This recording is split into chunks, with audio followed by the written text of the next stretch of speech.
നാജില ഉണ്ടെങ്കിൽ കുറേ നാളുകൾക്ക് മുമ്പായിരുന്നു ഒരു വീഡിയോ ഇട്ടിട്ടുണ്ടായിരുന്നു. ഞാനും ഷാനും തമ്മിൽ ഇപ്പം പിരിഞ്ഞ് നിൽക്കുവാണ്. അവനുണ്ടെങ്കിൽ ഫുൾ ടൈം കുടിയും കാര്യങ്ങളുമാണ്, എൻ്റെയും മക്കളുടെയും കാര്യങ്ങളൊന്നും നോക്കുന്നില്ല. അതുകൊണ്ട് തന്നെ എനിക്ക് അവൻ്റെ കൂടെ ജീവിക്കാൻ പറ്റില്ല എന്നുള്ള രീതിയിൽ പറഞ്ഞിട്ട് ഒരു വീഡിയോ ഒക്കെ ഇട്ടിട്ടുണ്ടായിരുന്നു.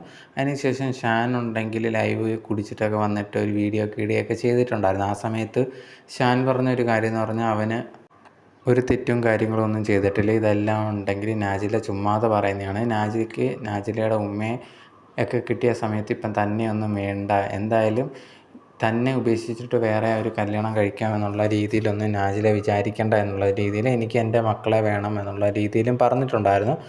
അതിന് ശേഷമൊക്കെ നാജില ഓരോ ദിവസവും ഇങ്ങനെ സോഷ്യൽ മീഡിയയിൽ വന്നിട്ട് വീഡിയോ ഷാനെതിരെയൊക്കെ ചെയ്യുന്നുണ്ടായിരുന്നു. അതുപോലെ തന്നെ എൻ്റെ വയറ്റിൽ കിടക്കുന്ന കുട്ടിക്ക് ചിലവിനൊന്നും ആശുപത്രി പോകാനൊന്നും പൈസയൊന്നും ഇല്ല എന്നൊക്കെ പറഞ്ഞിട്ട് കുറേയധികം വീഡിയോസൊക്കെ ഇടുന്നുണ്ട്, കണ്ടിന്യൂസ് ആയിട്ട് ഇടുന്നുണ്ടായിരുന്നു. ഇപ്പോൾ ലേറ്റസ്റ്റ് ആയിട്ട് വീഡിയോ ഇട്ട സമയത്തും ആൾക്കാർ ചോദിക്കുന്നുണ്ടായിരുന്നു, ഇത് നീയും ഷാനും കൂടെ നടത്തുന്ന നാടകമല്ലേ, പൈസയ്ക്ക് വേണ്ടി ഇങ്ങനെയൊക്കെ ചെയ്യേണ്ട കാര്യമുണ്ടോ എന്നൊക്കെ ചോദിച്ചിട്ട് എന്നും ഇങ്ങനെ എന്തിനാണ് വീഡിയോ ഷാനെതിരെയൊക്കെ ഇടുന്നതൊക്കെ ചോദിച്ചിട്ട് അങ്ങനെ കുറേയധികം പേര് ചോദിക്കുന്നുണ്ടായിരുന്നു. അതിന് മറുപടിയായിട്ട് നാജില പറഞ്ഞൊരു കാര്യം, ഞാനും അവനും തമ്മിൽ ഇനി ഒന്നിക്കുകയും കാര്യങ്ങളൊന്നുമില്ല, ഞങ്ങൾ തമ്മിൽ പിരിഞ്ഞ് നിൽക്കുകയാണ് എന്നുള്ള കാര്യം തീർച്ചയായിട്ടും ഇനി ഒന്നിക്കില്ല എന്നും പറഞ്ഞിട്ടുണ്ടായിരുന്നു.